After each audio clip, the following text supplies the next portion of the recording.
Hello, and welcome to this week's Thrive Programme podcast. Today I'm joined by the lovely Jodi Stones, who is one of our Thrive Programme coaches based in Northern Ireland. Hi, Jodi. Hello, Lucy. Thank you so much for having me. Lovely to have you. Great topic today. So this one is called My Past Was Ruining My Future. So do you want to tell us a little bit about your story and the situation that you had to navigate, and then we'll dive into how you're managing it differently now? Yeah, right. Okay. So it all started 12 years ago. I was 29 and we was expecting our first baby, me and my husband. And as everybody does, you just think that it's going to be all okay. And just, you grow up, you get married, and then you have a baby and nothing's ever going to go wrong. And we had a difficult pregnancy, from about 20 weeks, I was in and out of hospital. Um, but the doctors just kept telling me that everything was fine and everything was normal, just to relax. Obviously, me being the way I used to be, was overthinking everything, just thinking, no, it's going to go horribly wrong. There was just something wrong. And hence, I didn't even buy anything. So even when I had him, all I had prepared was literally one packet of wipes, just because I just had this awful feeling. I was like, it's not going to, go right and something's going to happen. But fast forward a couple of weeks and I was 33 weeks pregnant. So Cooper was 7 weeks early and my husband was on the night shift that night and I was at home alone and I just knew that something didn't feel right. And then I started to be violently sick. And I just managed to scramble to the phone to ring for help. And then got rushed into hospital and I was diagnosed that my uterus had ruptured. But I'd also been diagnosed with a very rare condition where you have two. So nobody had ever picked this up. I didn't know. Obviously the hospital and medical staff didn't know either. But he had obviously outgrew this uterus that he was in, and I had ruptured. And then basically the fight was on to save my life and my son's life at the time. Although I didn't know he was a boy, I was convinced he was going to be a girl. So I don't know what I was more in shock about when I woke up in intensive care. My poor husband, he had just been called on the night shift and said, look, you better get to the hospital. Jodi's not very well. We don't know what's happening. And then the surgeons, obviously, I was knocked out, put under anesthetic, because it was all very rushed surgery. They were just basically trying to stop the bleed and save my life. And they just come out and they told my husband, congratulations, you've got a wee boy, but your wife's not going to make it. So the fight then was on to save my life. The baby, although he was 7 weeks early, he's just a wee fighter, and he still is. But he obviously went straight into the neonatal unit, and then they battled to save my life. Now, in doing that, they had to obviously give me a hysterectomy, which was fine. At the end of the day, they were trying to save my life, but then it obviously meant that I couldn't ever have any more children.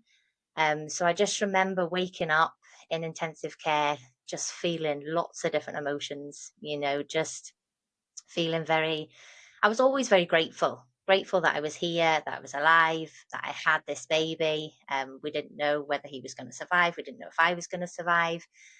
But then you go through lots of different emotions, when doctors are telling you, look, you've got this rare condition that did you never know you had. And just, you just go through the roller coaster ride.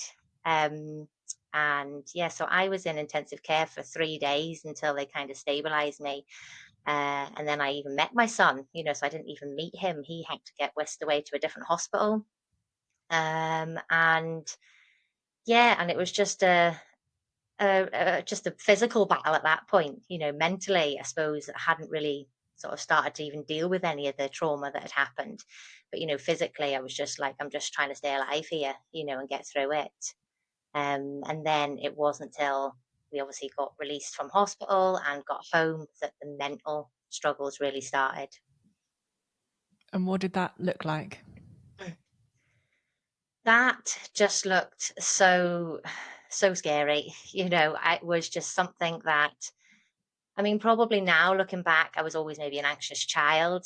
and suffered low self-esteem growing up. But it was just the overthinking everything, worrying about was this child. He was so tiny, and then he cried a lot.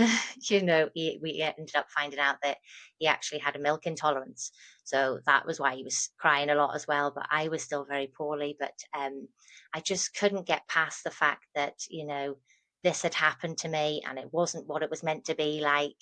Um, and I just thought this was the way it was going to be now forever.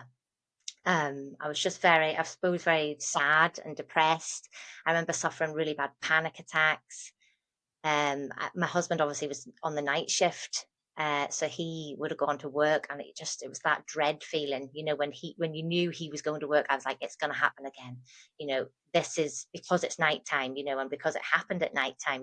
My brain was just saying, yes, because it's nighttime, now you're going to feel exactly the way you felt before.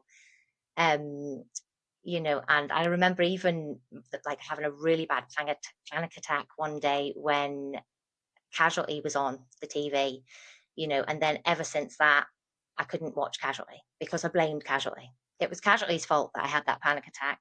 Now knowing it was the way I was thinking about things that was causing the panic attacks, but actually at the time, I just thought it was the TV's fault. I thought it was just because what had happened to me, that it was all these external factors. It was all their fault that I was feeling like this and that I was going to be stuck like this forever. Yeah, which makes sense. That's how we're taught to Yeah. think, isn't it? So when you do feel those big emotions and you think, well, what's making me feel like this? Well, something awful that I've seen on TV that reminds me of this thing I've been through, makes total sense, doesn't it? Yeah. It does. And like in the time, that did make sense to me, and it was just like, this is the way you are and you can't change it, and I know now, like, I can't change the past, and I don't want to change the past now. That past has made me who I am, but, I can't change the past. But actually, I can change the way I think about it now, and I can change my reality now in the moment. So how have you done that? Because that's a really powerful thing to say. What's changed? How have you changed your mindset? I found the Thrive program. I mean, to be fair, it took me a long time. I struggled really with anxiety and panic attacks and all these, and like I was just such a perfectionist. I overprotected Cooper. I did everything for him, and was so hung up on everything being so perfect. I was adamant. This was going to be my only child, so it had to be right. So even any milestones that I was experiencing, from when he was a baby, I never actually enjoyed them because I constantly kept thinking, this is going to be the last time. I'm This is so sad. I'm never going to get this back again. And then if it didn't go right, I beat myself up about it. See, you're not that good mummy, and it's not perfect, and to be fair, I probably hid a lot of it as well from friends and family, because you just have to get up and get on with life. You have to go to work, but actually, I was like, a duck, where you're calm on the top, but underneath it was the legs were going, and the anxiety and the panic attacks at night, and even getting myself up and out in the morning, the thinking, it was just exhausting, So it was really when I then obviously, when he was 3, had to have more corrective surgery. And again, straight away, then negative thinking and limiting beliefs that I had was just like, it's going to happen again. It's still going to be really bad. Uh, and and then after that, then he was about 9 when I found the Thrive program, and I just remember thinking and seeing a testimonial, and I remember thinking, this is going to be so good, because I tried all other kind of therapies, and some of them at the time, I thought, oh, maybe this has worked this time. But then as the days and the weeks went on, and it was like, actually, I wasn't changing the way I was thinking about the situation. So I still was just blaming this external thing that happened to me, so it never really got any better. It didn't change the way I was thinking about it. So it didn't change my reality, whereas as soon as I found the Thrive program so fascinating, that was the first thing. I just remember thinking, this is just so interesting. It was so simple to understand, and again, I now always think about it, like we teach our children to read and to write, but yet actually we don't teach them about like our mental health, and them kind of the components that are made up with our mental health and how to change things and to navigate life. Um, and I just think as soon as I started to do the program and realized actually I can't change the past, but if I change or look at the way I'm thinking about it, I can definitely change the future. So it was just like a light bulb moment, really, for me. Mm, mm. And that anxious thinking that you were explaining before, sort of the nighttime dread if your husband was away, that's classic anxiety working, isn't it? Where our brains go to, well, this happened last time, or this happened one time before at night.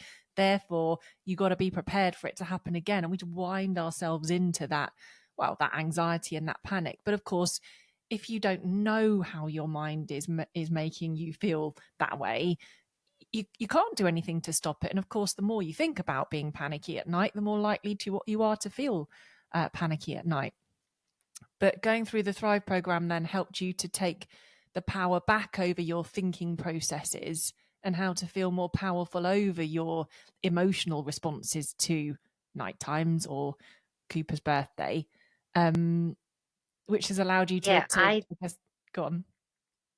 yeah, I just remember feeling so powerless, and Mm, even on all them other, therapies and things that I tried, again, I was looking for the external thing to help me. I wanted them to fix it. I wanted them to do everything. Whereas the Thrive program was like, no, you're going to do this. You're going to change the way you think about things, and it's all you. And I actually felt like Superwoman. And I do now, I'm just like, I just embrace everything in life. It's not that everything's perfect now. It's not that I don't have challenging times, but actually because I've changed the way I can think and react to things, I just feel like I can do anything. I can cope with anything. It's the coping skills for me. And I think at that time as well, I wish I'd had them, whereas I didn't, and then even just filtering on down to Cooper, it was like, he's in the early days, I remember thinking, if I didn't change, he wouldn't be the wee boy he is now today, because I probably would have just put on so much of my anxieties and limiting beliefs all on him without mm, knowingly doing it, because you're only ever doing it out of love. Um, and we're all just on this path of motherhood, aren't we? That we're just trying to get by and do what's best in the moment. But now I can see through these fresh eyes. It's made such a difference to him and to my husband. Like I said, we're just the whole family. It's just changed us. It's everyone. And just we can just cope with things better and just deal with things, and it's just really good.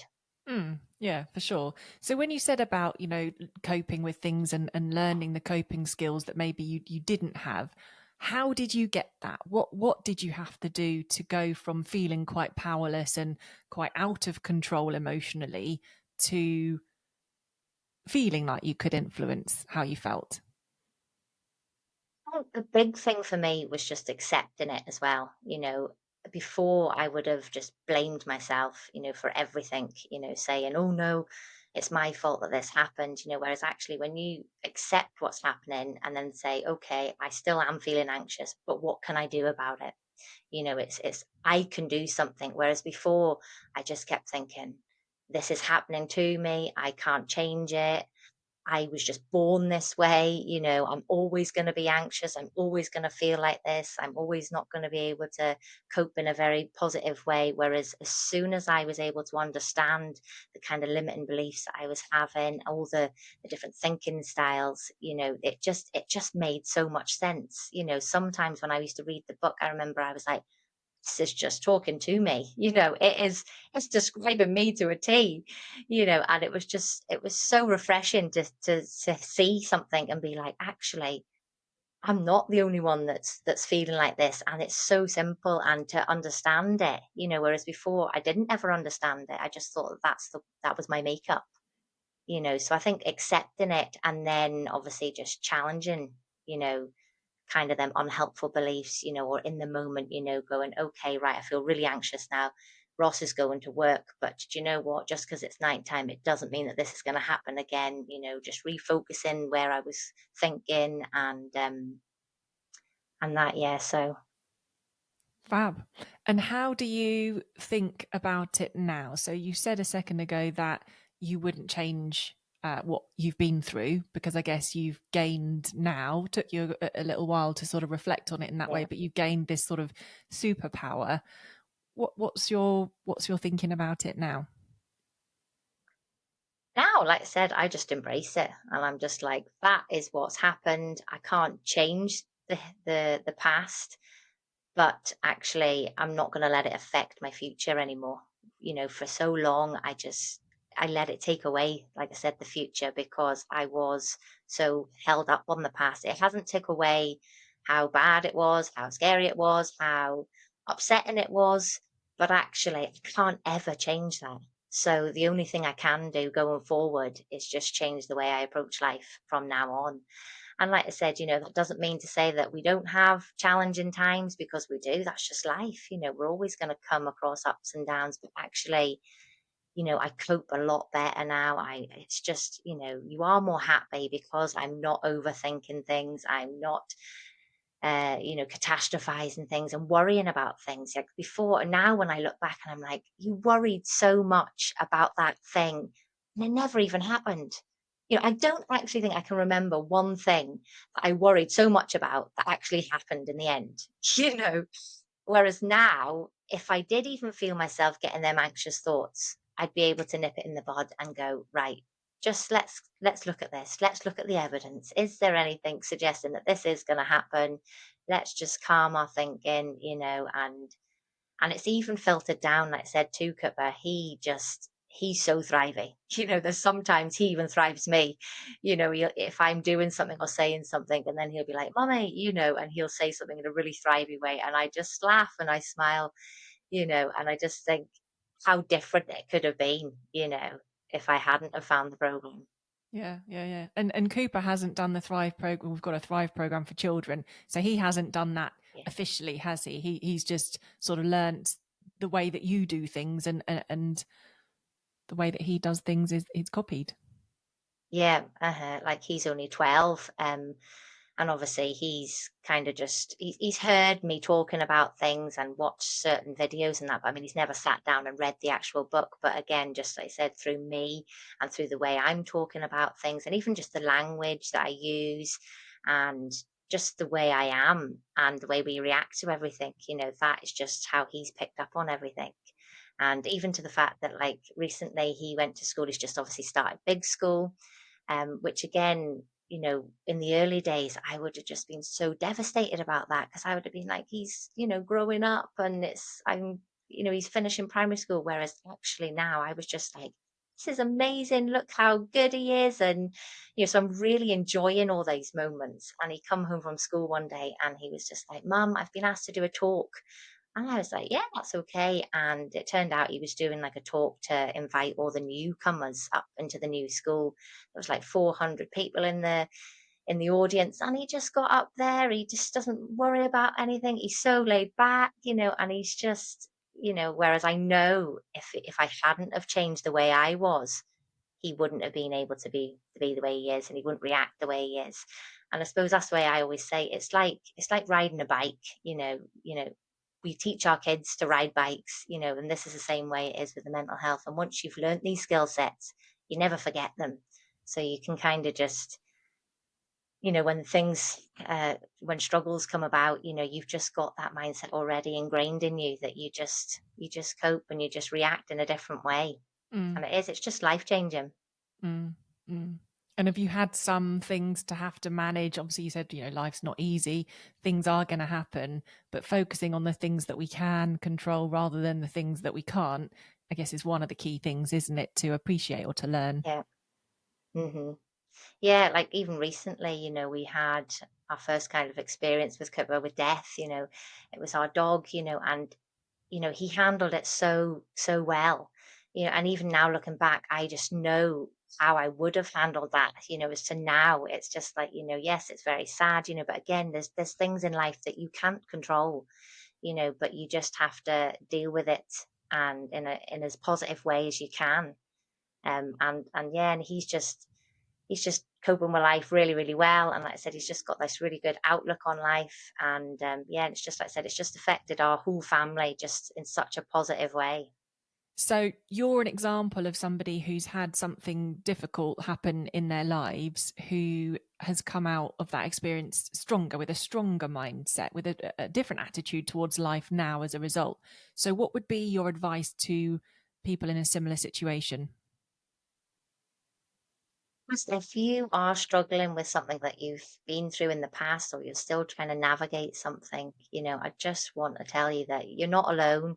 You can get through this. It's not going to change the past, but it will help you move forward, just by changing the way you think about things and understanding, your mindset and your mental health. It's just so empowering. It just empowers you to feel really good. It'll boost your self-esteem, and it changes all areas of your life. It's not just this one thing.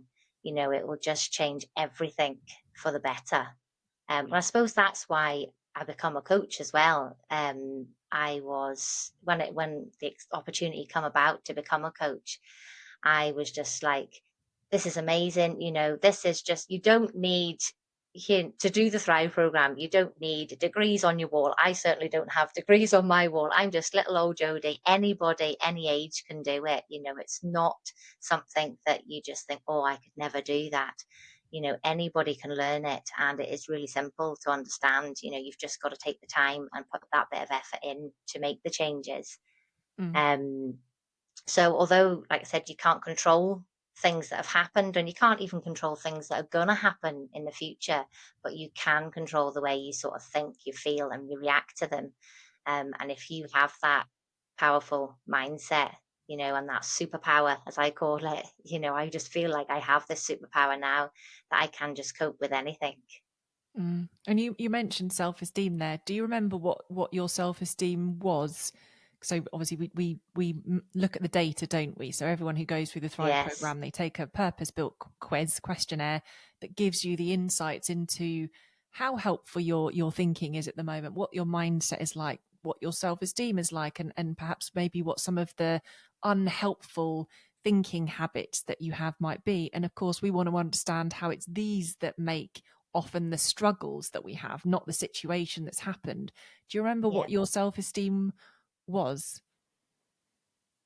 It was really low. I can't remember the exact figure, but I just remember it was really, really low.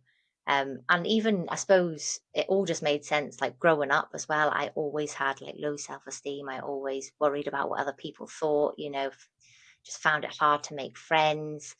And just always doubted myself, and then literally so quickly, like within 3 or 4 weeks, it just literally switched. And then at the end of it, like my self esteem was in the 90s, it just like rocketed.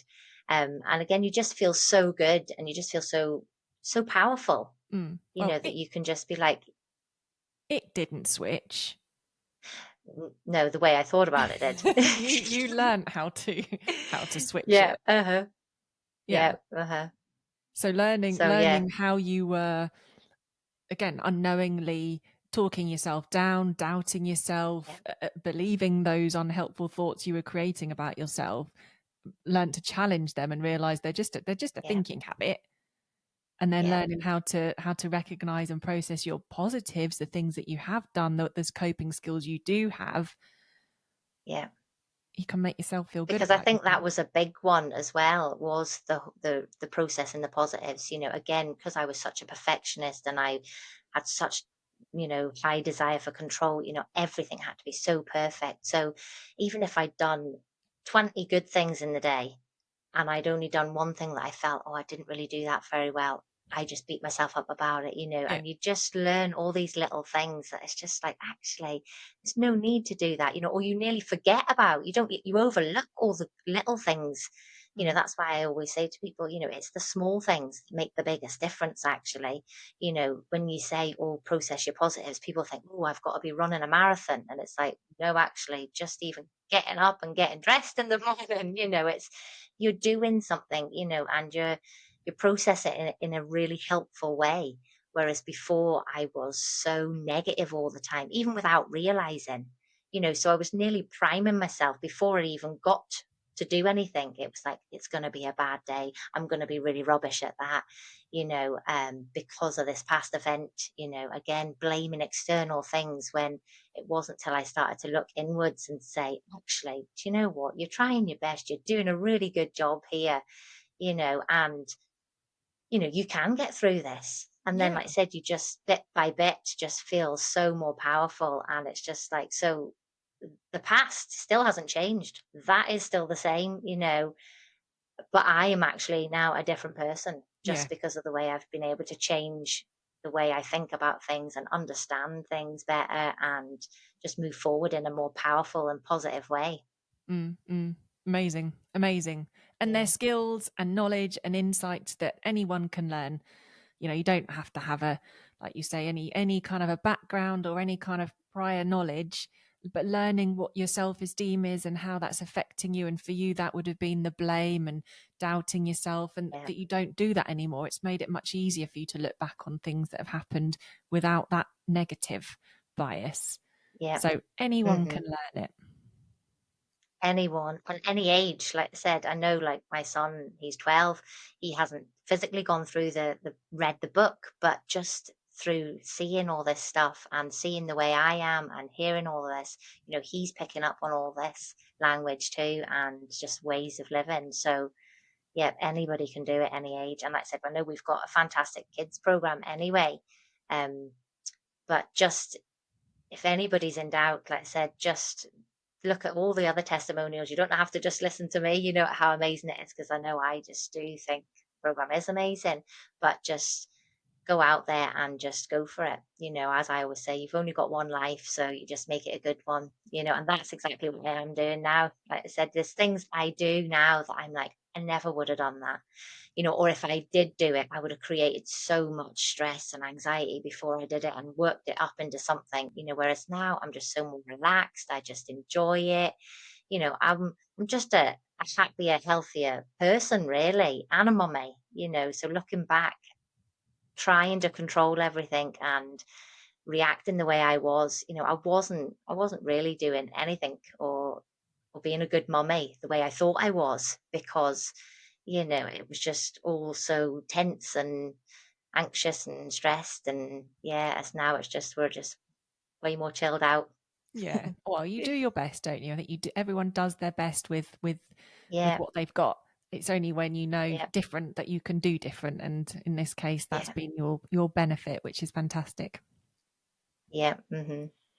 Brilliant. Well, thanks very much. A very inspiring story and hopefully very relatable to lots of people out there. So any questions, or if you want to ask questions directly to Jodi, just you can find her on socials and things. So thanks very Yeah. much, Jodi. You'll have to come on again, and we'll pick another topic to dive into. Yep, I know there is lots of other topics that's coming up as well. So I'll be listening out for that. And yeah, you maybe see me on here again. Have a good day.